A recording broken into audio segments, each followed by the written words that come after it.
जय हिंद साथियों, वंदे मातरम, राधे राधे। स्वागत है आपका अपने यूट्यूब चैनल शिक्षा सागर एकेडमी पे। आई होप आप अच्छे होंगे, मस्त होंगे, स्वस्थ होंगे। आपकी तैयारी बढ़िया बेहतरीन ढंग से चल रही होगी। साथियों, आज हम यूपीएसआई एग्ज़ाम के लिए इंडियन पॉलिटी से रिलेटेड कुछ इंपॉर्टेंट क्वेश्चन को डिस्कस करने वाले हैं। तो जितने भी प्रश्न हैं साथियों, सिलेक्टेड प्रश्न है, काफ़ी इंपॉर्टेंट प्रश्न है। आपसे विनती है कि आप क्लास को बहुत ही ध्यान से देखिएगा। सभी प्रश्न साथियों काफ़ी इंपॉर्टेंट होने वाले हैं। तो चलिए साथियों, बिना किसी देरी के क्लास की ओर बढ़ते हैं। उससे पहले आपसे निवेदन है कि अगर आप चैनल पर नए हैं तो चैनल को सब्सक्राइब करके बेल आइकन को ऑन कर दीजिएगा और साथ ही इस वीडियो का लिंक अपने दोस्तों के पास ज़रूर शेयर कीजिएगा, क्योंकि साथियों इस चैनल पर डेली आपके लिए यूपीएसआई एग्जाम के लिए रीजनिंग, इंडियन पॉलिटी तथा हिंदी से रिलेटेड आपके प्रैक्टिस सेट आते रहेंगे, जो आपके एग्जाम के लिए काफ़ी हेल्पफुल साबित होंगी। तो चलिए साथियों, बिना किसी देरी के अब हम क्लास की ओर बढ़ते हैं। स्क्रीन पे आपको क्वेश्चन नंबर 1 दिख रहा होगा साथियों। क्वेश्चन हमारा है कि भारत के संविधान का निर्माता कौन था। साथियों क्वेश्चन है कि भारत के संविधान का निर्माता कौन था। काफ़ी आसान क्वेश्चन है साथियों, लगभग सभी को उसका उत्तर आता होगा। तो देखिए, हमारे पास ऑप्शन नंबर ए है doctor Bhimrao Ambedkar, option number B है Pandit Nehru, option number C है महात्मा गांधी और ऑप्शन नंबर डी है सरदार वल्लभ भाई पटेल। तो यहाँ पे साथियों राइट आंसर हो जाएगा, भारत के संविधान का निर्माता साथियों डॉक्टर भीमराव अंबेडकर जी को माना जाता है। तो यहाँ पे अपना राइट आंसर ऑप्शन नंबर ए हो जाएगा।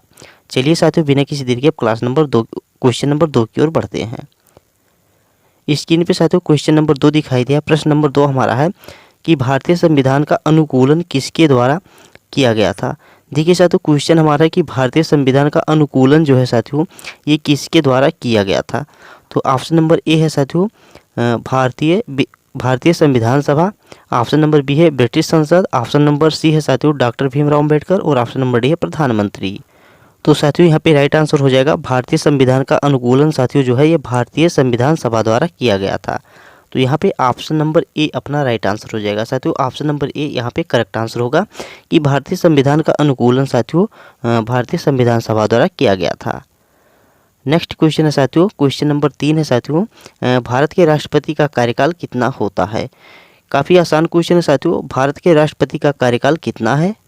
तो यहाँ पे राइट आंसर हो जाएगा, भारत के राष्ट्रपति का कार्यकाल साथियों 5 वर्ष का होता है। कितना होता है साथियों, तो 5 वर्ष का होता है। वर्तमान में साथियों भारत के राष्ट्रपति हैं द्रौपदी मुर्मू जी। कौन है साथियों, तो द्रौपदी मुर्मू है। तो ध्यान में रखिए चलिएगा साथियों। और क्वेश्चन हमारा था कि भारत के राष्ट्रपति का कार्यकाल कितने वर्ष का होता है, तो 5 वर्ष का होता है। और साथियों द्रौपदी मुर्मू जो है ये भारत की द्वितीय महिला है जो राष्ट्रपति बनी है। तो यहाँ पे इम्पोर्टेंट क्वेश्चन हो सकता है कि भारत की दूसरी महिला कौन है जो राष्ट्रपति बनी है, तो द्रौपदी मुर्मू जी हैं। तो चलिए साथियों अगले क्वेश्चन की ओर बढ़ते हैं। अगला क्वेश्चन है, भारत के राज्यसभा के सदस्य कितने वर्ष के लिए चुने जाते हैं। देखिए साथियों यहाँ पे राज्यसभा की बात हो रही है। जो राज्यसभा के सदस्य होते हैं ये कितने वर्षों के लिए चुने जाते हैं। तो देखिए ऑप्शन ए है 2 वर्ष, ऑप्शन नंबर बी है 4 वर्ष, ऑप्शन नंबर सी है 6 वर्ष और ऑप्शन नंबर डी है 8 वर्ष। तो जो राज्यसभा के सदस्य, ध्यान में रखिए चलिएगा कि राज्यसभा के जो सदस्य होते हैं साथियों ये 6 वर्षों के लिए चुने जाते हैं। कितने साथियों, तो 6 वर्षों के लिए चुने जाते हैं। तो ऑप्शन नंबर सी यहाँ पे अपना करेक्ट आंसर होगा, जो 6 वर्ष के लिए साथियों राज्यसभा के सदस्य चुने जाते हैं। तो चलिए साथियों नेक्स्ट क्वेश्चन की ओर बढ़ते हैं। अगला क्वेश्चन है, भारत में कानून का सर्वोच्च न्यायालय कौन सा है। मोस्ट इंपॉर्टेंट क्वेश्चन है साथियों, काफ़ी अच्छा क्वेश्चन है, काफ़ी आसान क्वेश्चन है कि भारत में कानून का सर्वोच्च न्यायालय कौन सा है। ऑप्शन ए उच्च न्यायालय, ऑप्शन बी जिला न्यायालय, ऑप्शन नंबर सी सर्वोच्च न्यायालय और ऑप्शन नंबर डी केंद्रीय न्यायालय। तो राइट आंसर हो जाएगा साथियों ऑप्शन नंबर सी सर्वोच्च न्यायालय। तो ऑप्शन नंबर सी यहाँ पे साथियों करेक्ट आंसर होगा। भारत में कानून का सर्वोच्च न्यायालय साथियों सर्वोच्च न्यायालय कौन सा है, तो साथियों सर्वोच्च न्यायालय ही है। तो ऑप्शन नंबर सी यहाँ पे अपना सही उत्तर हो जाएगा। सीधी सी बात साथियों, क्वेश्चन में ही बोल दिया गया है कि भारत में कानून का सर्वोच्च न्यायालय, तो ऑप्शन नंबर सी में लिखा भी है साथियों सर्वोच्च न्यायालय। तो देखिए ऐसे भी आप अंदाजा लगा कि इसका उत्तर बता सकते थे। तो सर्वोच्च न्यायालय साथियों यहाँ पे अपना करेक्ट आंसर होगा। अगला क्वेश्चन है, संविधान सभा का गठन कब हुआ था। मोस्ट इंपॉर्टेंट क्वेश्चन है कि संविधान सभा का गठन कब हुआ था साथियों। ऑप्शन नंबर ए है 1935, ऑप्शन नंबर बी है 1947, ऑप्शन नंबर सी है 1949 और ऑप्शन नंबर डी है 1950। तो राइट आंसर हो जाएगा साथियों ऑप्शन नंबर बी 1947। अगला क्वेश्चन है, भारत के संविधान की भाषा कौन सी है। यह रहा अच्छा क्वेश्चन साथियों कि भारत के संविधान की भाषा कौन सी है। Option A Hindi, option B Angrezi, option number C Sanskrit और ऑप्शन नंबर डी इनमें से सभी। तो यहाँ पे साथियों राइट आंसर हो जाएगा ऑप्शन नंबर डी हिंदी हो गया, अंग्रेजी हो गया और संस्कृत, ये सभी साथियों भारत के संविधान की भाषा हैं। तो ऑप्शन नंबर डी यहाँ पे अपना करेक्ट आंसर होगा। अगला क्वेश्चन है कि भारत के प्रधानमंत्री को किस द्वारा नियुक्त किया जाता है।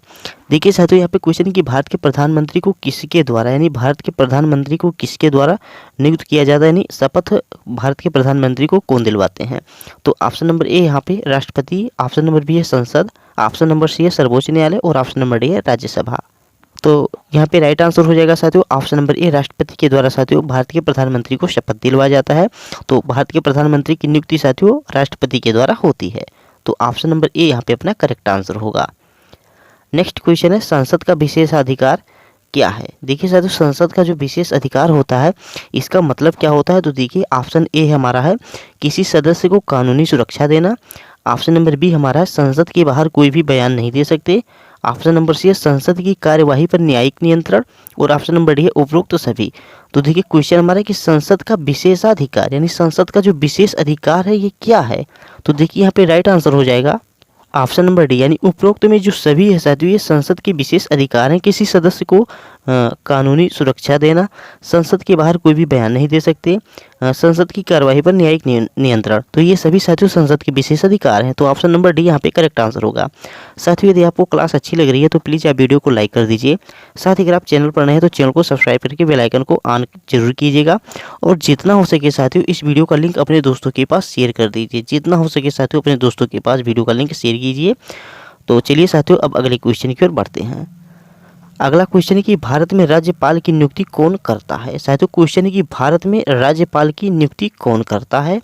ऑप्शन ए राष्ट्रपति, ऑप्शन बी प्रधानमंत्री, ऑप्शन सी मुख्यमंत्री और ऑप्शन नंबर डी लोकसभा। बात यहाँ पे साथियों राज्यपाल की हो रही है। तो भारत में राज्यपाल की नियुक्ति कौन करता है। अभी यहाँ पे हमने पढ़ा था साथियों कि प्रधानमंत्री की नियुक्ति कौन करता है। तो साथियों राष्ट्रपति प्रधानमंत्री की नियुक्ति करते हैं। अब यहाँ पे क्वेश्चन है कि राज्यपाल की नियुक्ति कौन करते हैं। तो यहाँ पे भी साथियों राइट आंसर हो जाएगा ऑप्शन नंबर ए राष्ट्रपति। देखिए साथियों राज्यपाल की नियुक्ति भी साथियों राष्ट्रपति ही करते हैं। अब एक क्वेश्चन आपसे है साथियों मुख्यमंत्री की नियुक्ति कौन करता है। तो साथियों ये उत्तर आप कमेंट में बताइएगा कि मुख्यमंत्री जो होते हैं साथियों इनको शपथ कौन दिलवाते हैं। तो ये आप कमेंट में बताइएगा। तो यहाँ पे हमारा क्वेश्चन था कि भारत में राज्यपाल की नियुक्ति कौन करता है। तो राष्ट्रपति करते हैं। तो ऑप्शन नंबर ए यहाँ पे अपना करेक्ट आंसर होगा। बाकी इसका उत्तर साथियों कमेंट में जरूर बताना। यूपीएससी एग्जाम की तैयारी कर रहे हो तो कमेंट में जरूर बताना साथियों। अगला क्वेश्चन है कि नागरिकों के मूल अधिकारों का उल्लंघन होने पर कौन सा अधिकार निलंबित किया जा सकता है। ऑप्शन ए है दमनकारी अधिकार, ऑप्शन नंबर बी अनुच्छेद 32, ऑप्शन नंबर सी अनुच्छेद 226 और ऑप्शन नंबर डी अनुच्छेद 21। देखिए साथियों क्वेश्चन है कि नागरिकों के मूल अधिकारों का उल्लंघन होने पर कौन सा अधिकार निलंबित किया जाता है। देखिए साथियों यहाँ पे राइट आंसर हो जाएगा ऑप्शन नंबर बी अनुच्छेद 32, जिसे हम साथियों संवैधानिक उपचारों का अधिकार कहते हैं। और इसमें साथियों सुप्रीम कोर्ट जो है 5 रिट जारी करते हैं। क्या जारी करता है साथियों, सुप्रीम कोर्ट द्वारा साथियों इसमें 5 रिट जारी किया जाता है। पहला हो गया साथियों बंदी प्रत्यक्षीकरण। क्या हो गया साथियों, पहला हो गया हमारा बंदी प्रत्यक्षीकरण। साथियों पहला हो गया बंदी प्रत्यक्षीकरण और दूसरा हो गया साथियों कर्मादेश। क्या हो गया साथियों, तो दूसरा हो गया साथियों कर्मादेश हो गया और तीसरा हमारा हो गया साथियों अधिकार प्रत्यक्षीकरण। क्या हो गया साथियों, तो अधिकार प्रत्यक्षीकरण। दूसरा हमारा साथियों अधिकार प्रत्यक्षीकरण हो गया। और उसके बाद में साथियों अगला हमारा हो गया साथियों प्रतिषेध। नेक्स्ट हमारा हो गया साथियों प्रतिषेध हो गया। और पांचवा एकदम अंतिम वाला जो है साथियों ये उत्प्रेषण हो गया। क्या हो गया साथियों, तो ये उत्प्रेषण हो गया। तो ये 5 रिट हैं साथियों जो सुप्रीम कोर्ट के द्वारा जारी किए जाते हैं और इनका संबंध साथियों आर्टिकल 32 में है। तो काफ़ी इंपॉर्टेंट क्वेश्चन है साथियों, एग्जाम में आपके एक क्वेश्चन पूछा भी जा सकता है। तो क्वेश्चन हमारा पूछा था यहाँ पे साथियों कि नागरिकों के मूल अधिकारों का उल्लंघन होने पर कौन सा अधिकार निलंबित किया जा सकता है। तो आर्टिकल 32 जिसे हम साथियों संवैधानिक उपचारों का अधिकार भी बोलते हैं। चलिए साथियों अगले क्वेश्चन की ओर बढ़ते हैं। अगला क्वेश्चन है भारत में सर्वोच्च न्यायालय का पहला न्यायाधीश कौन था। बहुत ही इंपॉर्टेंट क्वेश्चन है साथियों, काफ़ी अच्छा क्वेश्चन है, काफ़ी आसान क्वेश्चन है कि भारत में सर्वोच्च न्यायालय का पहला न्यायाधीश कौन था। Option A justice Kashinath, option B justice Hari Singh, option C justice Ramaswamy और option number D justice Harilal. तो साथियों इसका उत्तर आपको कमेंट बॉक्स में बताना है। साथियों कमेंट में जरूर बताइएगा। यदि आप कमेंट में नहीं बताएंगे, आप आंसर पूछेंगे तो मैं इसका उत्तर कमेंट में बताऊंगा। बट साथियों यूपीएससी एग्जाम की तैयारी कर रहे हो और इतने आसान क्वेश्चन साथियों, तो प्लीज़ आप कमेंट में जरूर बताइएगा। अगला क्वेश्चन साथियों, भारत में कितने सदस्यीय लोकसभा हैं? बहुत ही अच्छा क्वेश्चन है कि भारत में कितने सदस्यीय लोकसभा हैं साथियों। तो ऑप्शन ए है साथियों 545, ऑप्शन बी 550, ऑप्शन सी 530 और ऑप्शन नंबर डी 600। तो सही उत्तर हो जाएगा साथियों 545 साथियों सदस्यीय लोकसभा है। तो option number A correct answer होगा। अगला क्वेश्चन साथियों, भारतीय संविधान का अनुच्छेद 370 किस राज्य से संबंधित है? बहुत ही आसान क्वेश्चन है साथियों। राइट आंसर इसका हो जाएगा ऑप्शन नंबर ए कश्मीर से है। आर्टिकल साथियों 370 ये जम्मू एंड कश्मीर से संबंधित है। अगला क्वेश्चन है, भारत में संविधान संशोधन किसके द्वारा किया जा सकता है? काफ़ी अच्छा क्वेश्चन है साथियों। जो भारत में संविधान संशोधन है यह किसके द्वारा किया जा सकता है? ऑप्शन ए राष्ट्रपति, ऑप्शन बी प्रधानमंत्री, ऑप्शन सी संसद और ऑप्शन नंबर डी उच्च न्यायालय। तो सही उत्तर हो जाएगा साथियों ऑप्शन नंबर सी संसद। क्या हो जाएगा साथियों? संसद। तो ऑप्शन नंबर सी यहाँ पे करेक्ट आंसर हो जाएगा। भारत में संविधान संशोधन साथियों संसद के द्वारा किया जा सकता है। अगला क्वेश्चन है, राष्ट्रीय आपातकाल को कब लागू किया जा सकता है? देखिए साथियों, जो देश में आपातकाल लगता है इसको कब लागू किया जा सकता है, यानी किस स्थिति में साथियों आपातकाल को लागू किया जा सकता है? तो ऑप्शन ए आंतरिक संकट, ऑप्शन बी बाहरी युद्ध, ऑप्शन सी आर्थिक संकट और ऑप्शन नंबर डी उपरोक्त तो सभी। तो जो राष्ट्रीय आपातकाल है साथियों, जिसे हम नेशनल इमरजेंसी बोलते हैं, इसको हम कब लागू करते हैं? तो देखिए यहाँ पे राइट आंसर हो जाएगा ऑप्शन नंबर डी साथियों। अगर आंतरिक संकट है साथियों, या कोई बाहरी युद्ध हो रहा है और साथियों आर्थिक संकट है, यदि ये स्थिति दिखाई दे तो साथियों देश में राष्ट्रीय आपातकाल को घोषित किया जाता है। तो ऑप्शन नंबर डी यहाँ पे अपना करेक्ट आंसर होगा। काफ़ी अच्छा क्वेश्चन था साथियों, बहुत ही अच्छा क्वेश्चन था। आंतरिक संकट, बाहरी युद्ध या आर्थिक संकट, ये इन स्थिति में साथियों देश में आपातकाल को घोषित किया जाता है। तो ऑप्शन नंबर डी यहाँ पे करेक्ट आंसर होगा। अगला क्वेश्चन है कि भारत को राष्ट्रपति साथियों क्वेश्चन है कि भारत के राष्ट्रपति को हटाने की प्रक्रिया को क्या कहते हैं? तो देखिए साथियों, भारत के राष्ट्रपति को हटाने की प्रक्रिया को क्या कहते हैं? तो ऑप्शन नंबर ए प्रधानमंत्री द्वारा, ऑप्शन नंबर बी लोकसभा द्वारा मतदान और ऑप्शन नंबर सी संसद द्वारा महाभियोग और ऑप्शन नंबर डी राज्यसभा द्वारा। तो साथियों सही उत्तर हो जाएगा ऑप्शन नंबर सी संसद द्वारा महाभियोग। साथियों कब? तो संसद द्वारा महाभियोग के द्वारा साथियों राष्ट्रपति को हटाया जा सकता है और इसका संबंध साथियों आर्टिकल 61 में है। तो ध्यान में रख के चलिएगा साथियों, आर्टिकल 61 में है साथियों।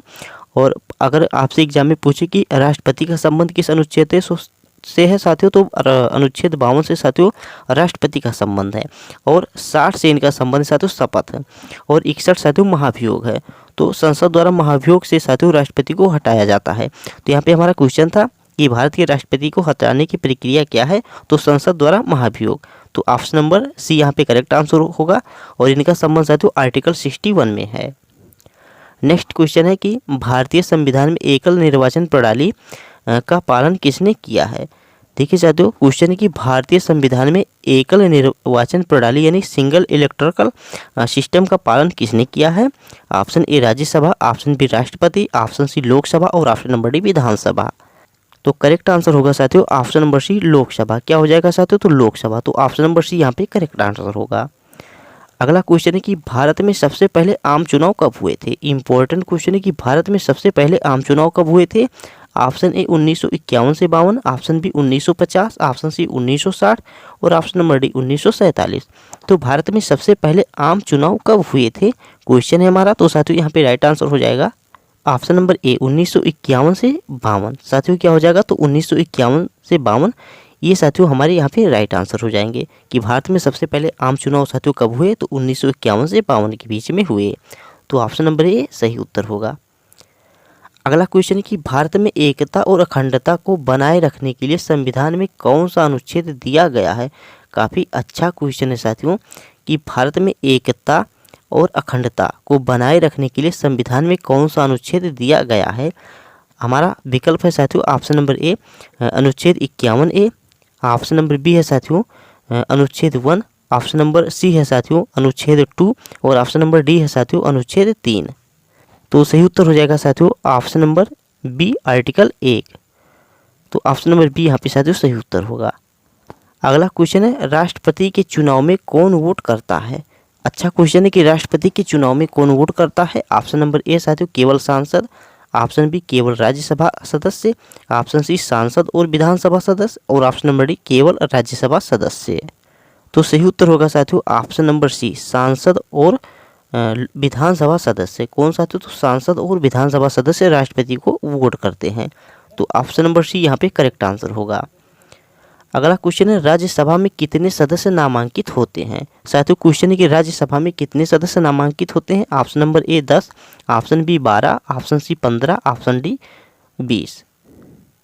तो सही उत्तर हो जाएगा साथियों ऑप्शन नंबर बी 12। तो ऑप्शन नंबर बी यहाँ पे करेक्ट आंसर हो जाएगा। चलिए अगले क्वेश्चन की ओर बढ़ते हैं। अगला क्वेश्चन है लोकसभा के अध्यक्ष का कार्यकाल कितना होता है। साथियों क्वेश्चन है कि लोकसभा के अध्यक्ष का कार्यकाल कितना होता है। ऑप्शन ए 2 वर्ष, ऑप्शन बी 4 वर्ष, ऑप्शन सी 5 वर्ष, ऑप्शन नंबर डी 6 वर्ष। तो राइट आंसर हो जाएगा साथियों ऑप्शन नंबर सी 5 वर्ष। साथियों लोकसभा के अध्यक्ष का कार्यकाल साथियों 5 वर्ष होता है। तो ऑप्शन नंबर सी साथियों यहाँ पे अपना करेक्ट आंसर होगा। चलिए साथियों अगले क्वेश्चन की ओर बढ़ते हैं। अगला क्वेश्चन है साथियों संसद की संयुक्त बैठक यानी ज्वाइंट सेशन कब बुलाई जाती है। संसद की संयुक्त बैठक साथियों कब बुलाई जाती है। ऑप्शन नंबर ए दोनों सदनों में विरोध होने पर, ऑप्शन बी जब राष्ट्रपति के आदेश पर, ऑप्शन सी जब दोनों सदनों के सदस्य असहमत हो और ऑप्शन नंबर डी उपयुक्त सभी। तो संसद की संयुक्त बैठक कब बुलाई जाती है। तो यहाँ पे साथियों राइट आंसर हो जाएगा जब दोनों सदनों के सदस्य असहमत हो। तो ऑप्शन नंबर सी यहाँ पे साथियों करेक्ट आंसर हो जाएगा कि जब दोनों सदनों के सदस्य असहमत हों। तो यहाँ पे साथियों हमारा सही उत्तर होगा तब संसद की संयुक्त बैठक बुलाई जाती है। अगला क्वेश्चन है साथियों भारत में किसके द्वारा संविधान की व्याख्या की जाती है। भारत में किसके द्वारा संविधान की व्याख्या की जाती है। ऑप्शन ए राष्ट्रपति, ऑप्शन बी सर्वोच्च न्यायालय, ऑप्शन सी उच्च न्यायालय, ऑप्शन डी प्रधानमंत्री।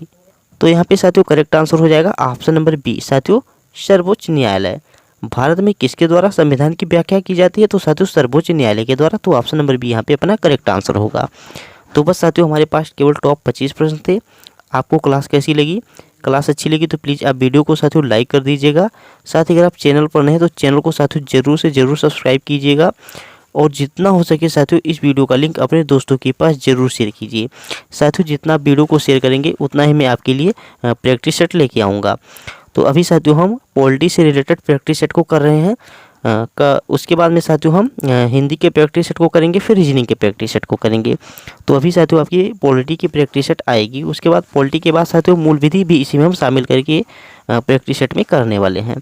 तो यदि साथियों आप यूपीएससी एग्जाम को लेकर सीरियस हैं तो प्लीज़ आप चैनल को सब्सक्राइब कर लीजिएगा और जितना हो सके साथियों प्लीज़ इस वीडियो का लिंक अपने दोस्तों के पास शेयर कीजिए।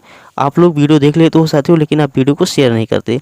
तो प्लीज़ साथियों जितना वीडियो शेयर करेंगे तो मैं भी आपके लिए प्रैक्टिस सेट लेके आता रहूँगा। तो चलिए साथियों मिलते हैं कल वाली क्लास में। तब तक के लिए जय हिंद, जय Bharat, Vande Mataram, take care, bye bye, मस्त रहना, अपना ख्याल रखना।